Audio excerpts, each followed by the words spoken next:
One's ready. One's ready. Go! Hey, everybody. Welcome back to the One's Ready podcast. This is your daily drop for the 10th of June. Before we hop into that, though, you guys, we got a new partner on here, and it's Pose Fitness. So if you go onto your phone and you go to the App Store, type in Pose Fitness app, and what that is it's an AI-powered fitness app that's going to track your movements to let you know whether or not you need to go deeper on a squat or you need to track your knees out or in. Probably not in, because you don't want to track your knees in during squatting. It's going to make sure that your elbow's in the right position, that you're going down far enough on push-ups, anything like that. If you use the promo code One's Ready, you're going to get a full month free, or a free trial, or however you want to say it. A full month free using the promo code One's Ready.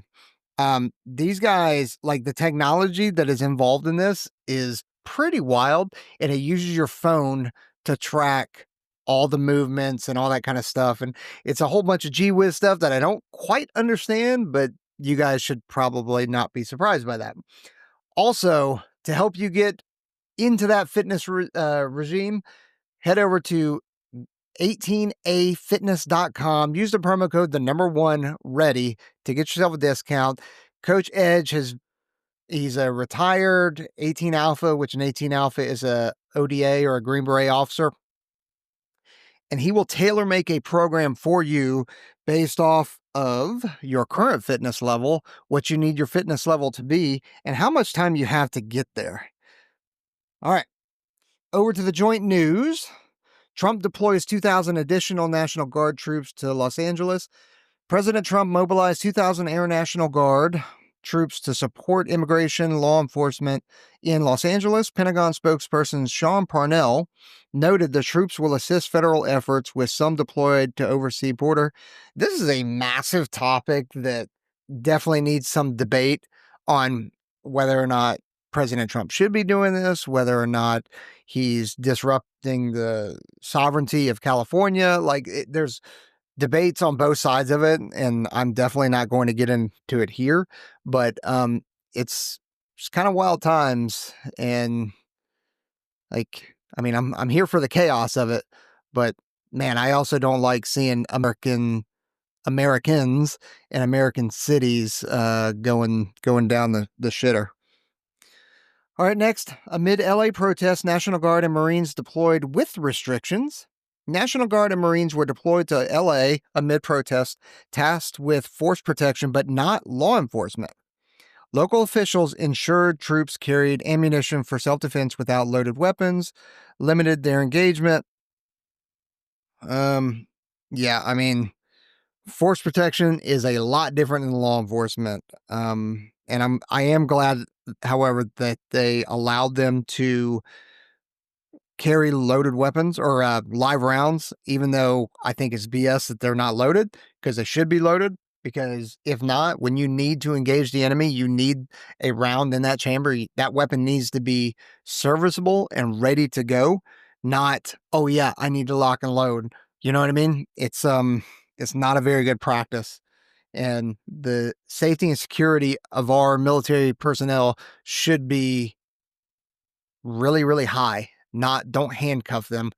And politicians have a habit of doing that, handcuffing the military when they shouldn't, and it causes undue risk to the military members. All right, next, former Secretary of State endorses National Guard for LA riots. Former Secretary of State supported deploying National Guard troops to Los Angeles to manage riots, calling it a common sense decision. The deployment aims to protect law enforcement and restore order, especially after the 2020 city's unrest. Good gosh, they've got another one about LA. Wildly unprepared, National Guard troops face supply issues. National Guard troops in San Francisco were found sleeping on floors due to inadequate supplies and lodging. Defense officials acknowledged the urgent need for better support, prompting reviews by California National Guard leadership. In reality, I guess that would fall straight on Governor Newsom, because they're the ones that fund and support the National Guard.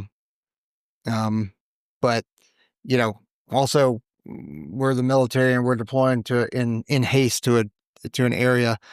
I don't think any of them expected to be sleeping in 5-star hotels or anything like that. Next, Pentagon CIO criticized over slow software acquisitions practices. The Pentagon's chief information officer faced scrutiny for delaying software acquisition, impacting military efficiency. Critics argue the slow process hinders rapid technology integration and budget management. Yeah, we've got very slow acquisitions, not just in software, hardware as well, but software we definitely got to get better at. The Pentagon's RDT&E budget boosts next-gen systems funding. If you don't know what RDT&E is, it's research, development, test, and evaluation, I think is what it stands for. The Pentagon's research development, what do you know? It spells it out in there. The Pentagon's research development test and evaluation budget increased by $38 billion, focusing on the F-47 next generation air dominance fighter and space capabilities. The budget cut funding for the Navy's FA-XX 6th generation fighter program. Woo! Sucks to be the Navy! Really, though, the Navy's fighter jets, historically and doctrinally, are there to support the carrier group. Like that's it. They are not necessarily to go in and do offensive stuff. They are there to protect the fleet. Whereas the Air Force is supposed to go in and get air superiority and air dominance and do a whole bunch of other things. So it does make sense to prioritize the F-47 budget and kind of cut theirs.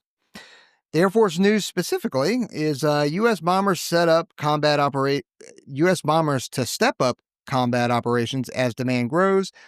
Air Force bombers increased operations to meet growing demand with commander noting an unfolding strategic mission. No, it's not Brigadier. It's General Thomas Bustier highlighted a strategic deployment of bombers worldwide, including a mission in Okinawa. Next, munitions facility explosion injures Japanese soldiers. An explosion at a munitions facility in Japan injured 4 soldiers, prompting an investigation. U.S. personnel were involved, and the incident raised concerns about safety at joint military sites. Yeah, that's when you start adding joint into things like, yeah, we need to operate jointly and all that kind of stuff, but you start talking about different authorities and who is in charge of what, and then there's different rules, and it can get really messy. Next, Air Force spends millions on relaxation cubes with mixed results. The Air Force invested millions in relaxation cubes for airmen, aiming to improve mental health and productivity. A study showed mixed results, with some bases reporting self-reported improvements, while others saw little impact. I'm gonna say it now, that was a waste of money. There are other human performance type things that we could be spending money on. Next, Air Force explores deploying Wingman drones. The Air Force is testing the development of Wingman drones to support combat operations. Air Force Base Commander Daniel Lahosky emphasized this as a pivotal moment for enhancing fighter capabilities. Isn't that what the collaborative combat aircraft are? I don't know what other drones they'd be talking about, especially when it's coming from Colonel Lahosky. It's got to be CCAs.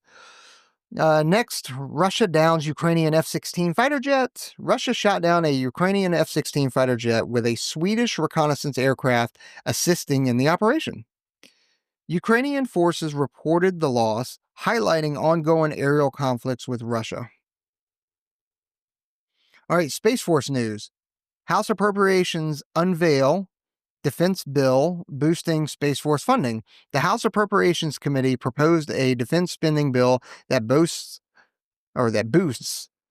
Space Force funding by a substantial increase. The bill includes $4 billion more than Space Force research and development, aiming to strengthen its capabilities. We talked about this before, but Space Force only receives 3% of the DoD budget, which is minuscule considering It's really a ridiculous number considering everything that they are expected to do and required to do for our nation in space, mind you.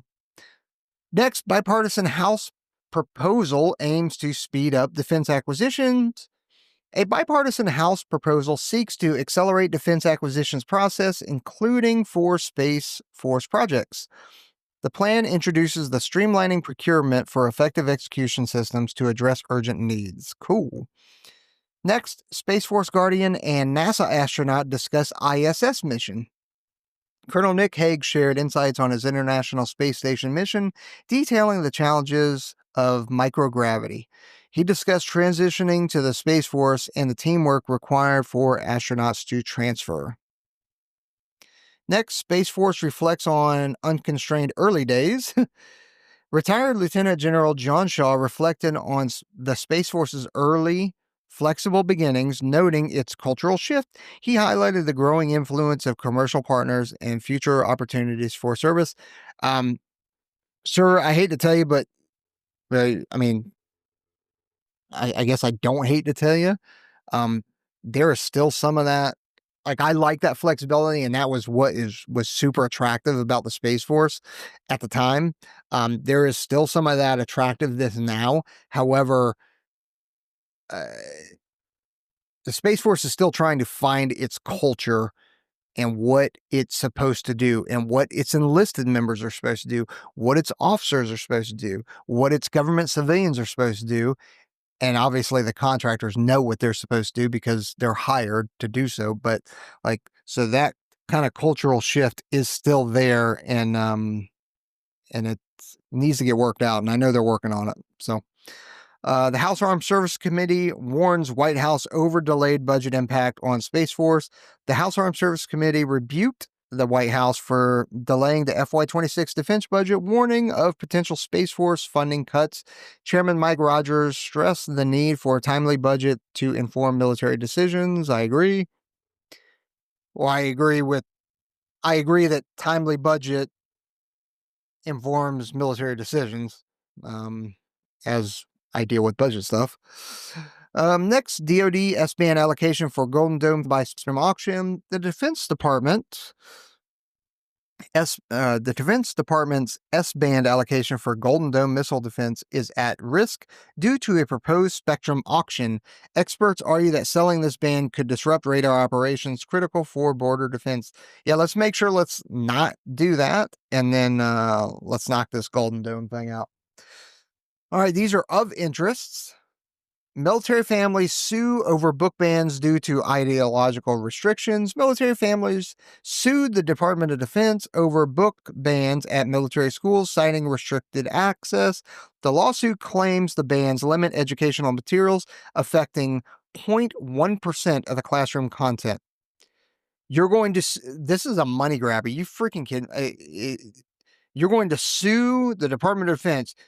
And I bet these books are those books that have been deemed inappropriate for the ages, starting to talk about all that kind of sexual kind of stuff that, we don't really want kids to be exposed to.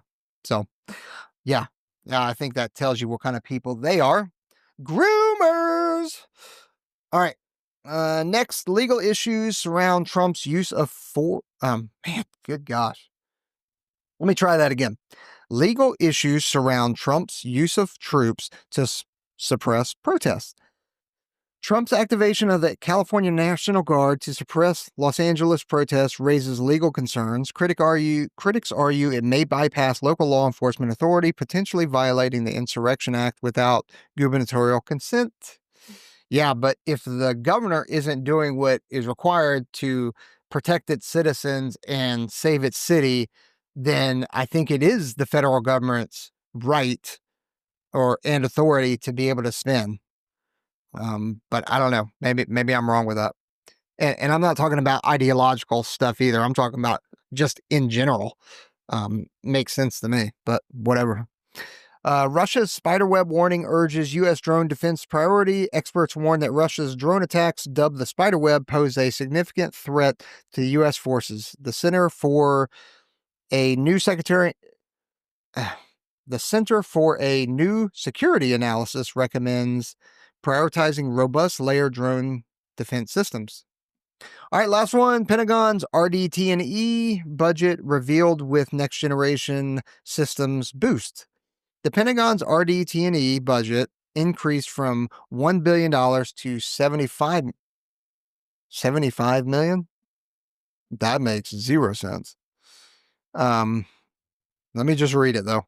The Pentagon's RDT&E budget increased from $1 billion to $75 million, boosting funding for next generation systems. The Air Force and Space Force will see $16 billion and $4 billion, respectively, for development and demonstration programs. So I think I may have messed up and put an M there instead of a B for billion, since it's saying an increase from 1 billion to 75 million.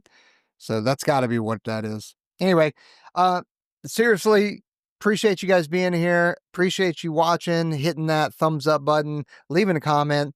Again, check out Pose Fitness on the Apple Store. It's a great little project. Use the promo code One's Ready to get yourself a free monthly trial. All right, later.